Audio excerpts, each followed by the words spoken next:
The engagement party at the Waterford estate had been unfolding exactly as choreographed. 350 guests, crystal chandeliers casting warm light across marble floors, and my sister Natalie had been showcasing her engagement ring for the past 90 minutes like she was modeling the crown jewels at the Tower of London. 3 carats, rose gold setting, her fiancé's entire year-end bonus, and a proposal story she'd narrated at least 22 times since cocktail hour began. My parents stood beside her like proud museum curators, asking every guest to examine the ring's brilliance, the precision of its cut, the flawlessness of its clarity. They knew more about that diamond than most gemologists learn in a decade. I'd been positioned near the terrace doors, a glass of Chardonnay in hand, offering congratulations when socially required, essentially a background extra in Natalie's carefully produced show. My mother glowed every time someone complimented the venue selection. My father beamed whenever anyone mentioned the band he'd personally hired. They'd spent 4 months planning this event, transforming Natalie's engagement into a production that rivaled most actual weddings. Then Uncle James walked through the entrance, apologizing for his delayed flight from Seattle, and the entire atmosphere shifted. James wasn't simply my father's younger brother. He was a tech entrepreneur who'd built and sold 3 software companies over the past 15 years, accumulating wealth that made him the family's quiet legend. He was also the only relative who'd maintained genuine contact with me during the past decade, despite living 2,800 miles away in the Pacific Northwest. If you want the full truth, hit like so this story reaches more people. "Sorry I'm late, everyone," James announced, navigating through the crowd toward our family cluster near the dessert table. He embraced Natalie, congratulated her fiancé with a firm handshake, exchanged pleasantries with my parents, then turned to me with genuine warmth in his expression. "Cassandra," he said, pulling me into a tight hug. "God, you look fantastic. How's everything going with that $2.5 million house you purchased? Is the neighborhood living up to expectations?" The conversation surrounding us didn't just pause. It evaporated. Natalie's hand, the one displaying the 3-carat ring, froze mid-gesture like someone had pressed pause on reality. My mother's champagne flute stopped its trajectory toward her lips. My father's face transformed from proud host to confused statue in approximately 2 seconds. "James," my father said, his voice strained and quiet, "what house are you talking about?" I took a deliberate sip of my Chardonnay, letting the moment breathe. 10 years. An entire decade of being overlooked, dismissed, and treated like the family's professional disappointment, while Natalie's every minor accomplishment received standing ovations and catered celebrations. And now, finally, reality was about to crash through their carefully constructed narrative. "The estate on Blackwood Ridge," James said casually, accepting a champagne flute from a server who'd materialized beside him. "The one Cassandra purchased in 2018. Spectacular property. Those views of the valley, absolutely breathtaking. I stayed there 2 months ago when I was consulting in the area." Natalie found her voice first, sharp with disbelief and something that sounded like panic. "Cassandra doesn't own a house. She rents that tiny apartment downtown near the hospital. I rented that apartment," I corrected, my tone measured and calm, "for approximately 18 months during my residency. Then I purchased the estate on Blackwood Ridge. That was 7 years ago." My father's champagne flute tilted dangerously in his grip, the liquid threatening to spill onto his expensive suit. "What are you saying right now?" "I'm saying I purchased the 6-bedroom estate on Blackwood Ridge for $2.1 million in August 2018, I explained evenly. "Current market valuations place it at approximately $2.5 million, based on recent comparable sales in the area." The number seemed to echo through our immediate circle. My mother's free hand moved to her throat. My father looked like someone had physically struck him. Natalie's practiced smile, the one she'd been wearing all evening, completely disintegrated. "That's impossible," my mother breathed, her voice barely audible over the string quartet playing in the corner. "Where would you get $2 million? I placed $420,000 as a down payment and financed the remainder," I said, "though I paid off the entire mortgage 4 years ago." James nodded with clear approval. Smart financial planning. Cassandra's always been exceptional with money management. That signing bonus from Meridian Medical Group, she allocated the entire amount toward the mortgage principal. Eliminated $1.6 million in debt within 3 years. "Signing bonus?" my father repeated, his voice hollow and distant. "What signing bonus? From when I joined Meridian as their chief of cardiothoracic surgery, I explained. They offered me $210,000 as a signing bonus to leave my position at University Medical. I accepted and used every dollar to accelerate the mortgage payoff. You received a $210,000 signing bonus, Natalie said, her voice strangled and thin. That's standard compensation for senior surgical positions at premier medical groups, I explained. My current annual package is $465,000, including performance bonuses and profit-sharing arrangements. The silence that descended was so complete I could hear the ice shifting in someone's drink 3 feet away. A guest's dessert fork clattered against a plate. Several people in our vicinity turned to stare. My mother looked like she might collapse. $465,000, my father repeated mechanically, his voice completely flat. Per year.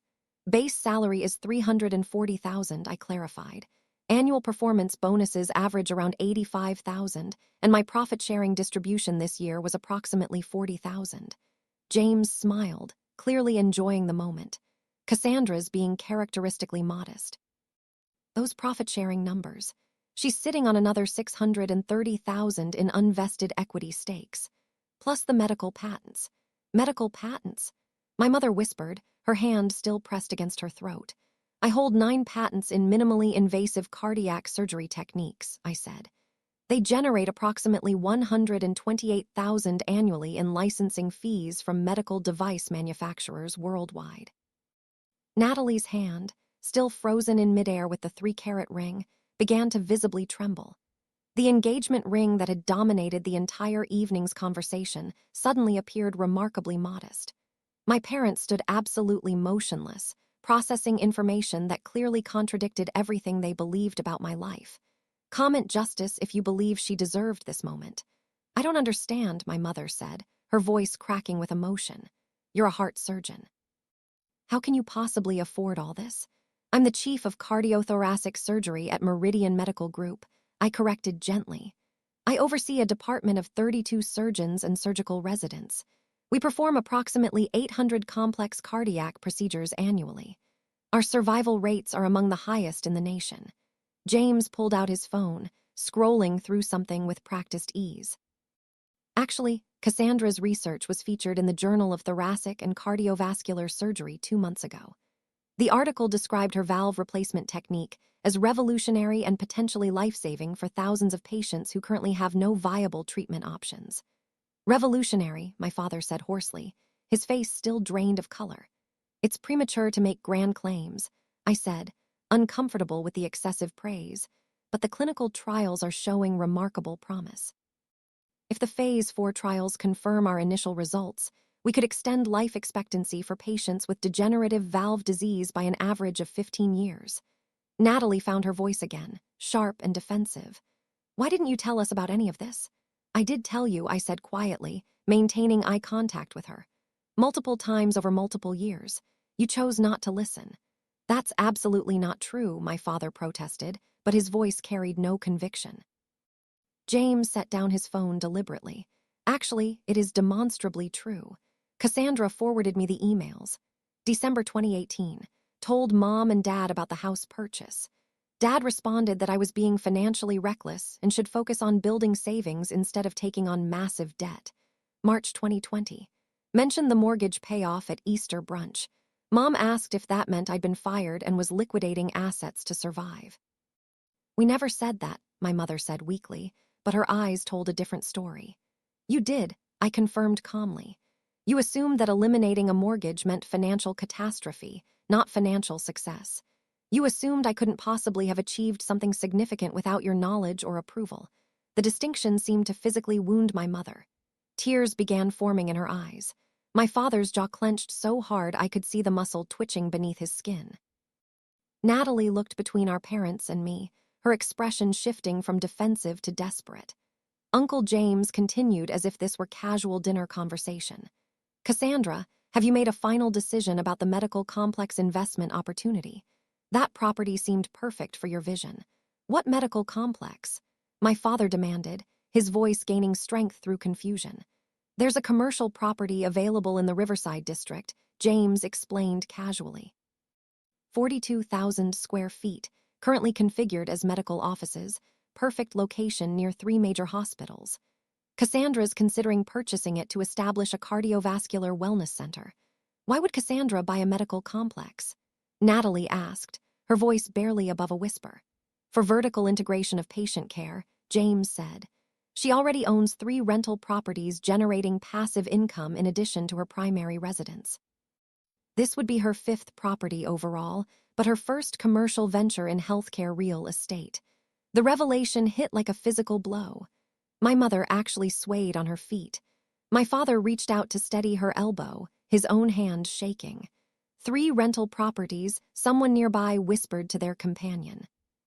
The medical complex would require approximately $6.8 million in acquisition and renovation costs. James continued, but the projected annual revenue once operational would be around $2.3 million. Cassandra's financial advisors ran the numbers. The return on investment should break even within 4 years. $6.8 million, my father said faintly, the words barely escaping his lips. Where would she get that kind of capital? I have the liquid assets available, I said simply. Between investment accounts, stock portfolios, and the equity in my existing properties, securing financing for the medical complex wouldn't require significant restructuring. James nodded in agreement. Plus the inheritance from grandmother Alina. That was substantial. The inheritance, my mother repeated, her voice strange and hollow. From my mother. Grandmother Alina passed 3 years ago, I said gently, watching my mother's face carefully. She left me $1.4 million. You knew she passed. You attended the funeral. But the will reading, my father started, then stopped abruptly. We weren't invited to the will reading, my mother finished, realization dawning across her features. Because grandmother Alina specifically requested that only beneficiaries attend, I explained. She left smaller amounts to various charities and her caretaker. The substantial portion came to me. Why would she leave everything to you?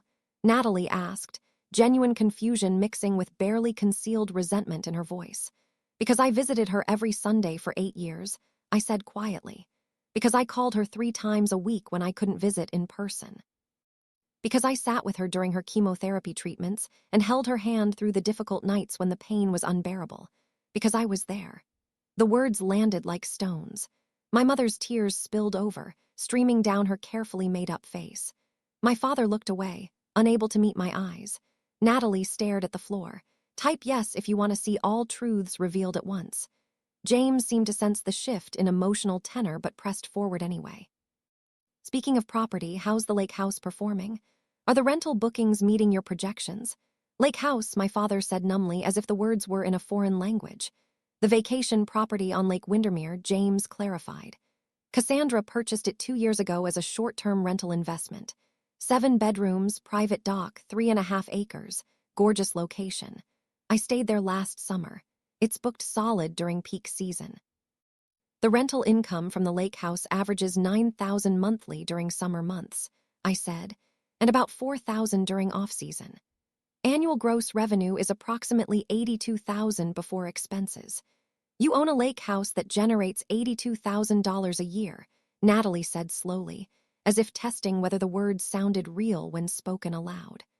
I own 4 properties that generate rental income, I corrected. The lake house, 2 residential properties near the university that I rent to graduate students, and a condo downtown that serves as corporate housing for medical professionals on temporary assignments. The combined rental income is approximately $168,000 annually. My mother made a small sound, something between a gasp and a sob. My father's face had progressed beyond pale to a grayish tone that, as a cardiac surgeon, made me professionally concerned about his blood pressure. Natalie looked like someone had just explained that gravity worked differently than she'd believed her entire life. How is this possible? My father finally managed. How did you build all this without us knowing anything? Because you never asked, I said simply. Because every time I tried to share anything about my life, the conversation shifted to Natalie's latest accomplishment or Marcus's new job or whatever family crisis demanded immediate attention. Because I became invisible to you somewhere around my 2nd year of medical school, and I eventually stopped trying to be seen. That's not fair, my mother protested weakly. It's completely fair. James interjected, his voice firm but not unkind. I've watched this dynamic for a decade. Cassandra would mention achievements, and you'd change the subject within minutes. She'd invite you to significant events, and you'd have convenient conflicts. She stopped being a priority in this family, so she built her own life without waiting for your approval or recognition. The accuracy of his observation seemed to strip away my parents' remaining defenses. My mother was openly crying now. My father looked simultaneously devastated and angry, though I suspected the anger was directed inward. A woman I vaguely recognized as one of my mother's book club friends approached hesitantly. Excuse me, but did I hear correctly that you're a heart surgeon? Chief of cardiothoracic surgery at Meridian Medical Group, James answered before I could. One of the top 5 cardiac surgery programs in the country. She performed a 7-hour surgery last week that saved a 16-year-old girl with a congenital heart defect. Made the local news. My mother's head snapped up. You were on the news. It was a complex case, I said, downplaying it reflexively. The patient presented with a rare arterial malformation that required innovative surgical approach. The media coverage focused on the successful outcome and the technique we developed. We didn't see it, my father said, his voice filled with something that sounded like anguish. We had no idea. I sent you the link, I said gently. 3 weeks ago. The email included the news segment and an article from the medical journal. You didn't respond. My father's face crumpled. Natalie had gone completely silent, her engagement ring forgotten, her hand lowered to her side. Another guest, this time a man in an expensive suit who I recognized as my father's business partner, stepped closer. David, he said to my father, I had no idea your daughter was the Cassandra Mitchell who pioneered that valve technique. My firm invested in one of the medical device companies licensing her patents.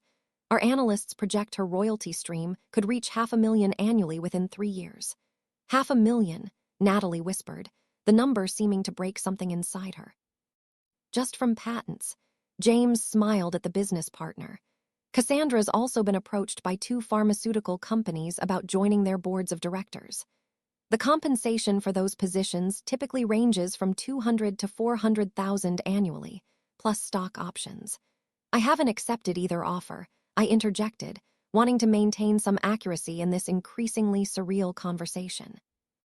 The time commitment would interfere with my surgical practice, and patient care remains my priority. But you're considering them, James pressed gently. I'm considering one of them, I admitted. Novacure Therapeutics. They're developing next-generation anticoagulants that could revolutionize post-surgical care. If I joined their board, I could influence clinical trial design and ensure the research addresses real surgical needs. So you'd make another $200,000 or more, Natalie said flatly, just for attending meetings. Board service is significantly more complex than attending meetings, I explained, but yes, the compensation reflects the expertise and time commitment required. Share this video so others understand what was hiding in plain sight. My mother had stopped crying, but her face remained blotchy and her eyes red. Cassandra, she said, her voice trembling, why didn't you insist we pay attention? Why didn't you make us listen? Because that's not how relationships work, I said, keeping my tone even despite the emotion building in my chest. I shouldn't have to demand that my parents care about my life.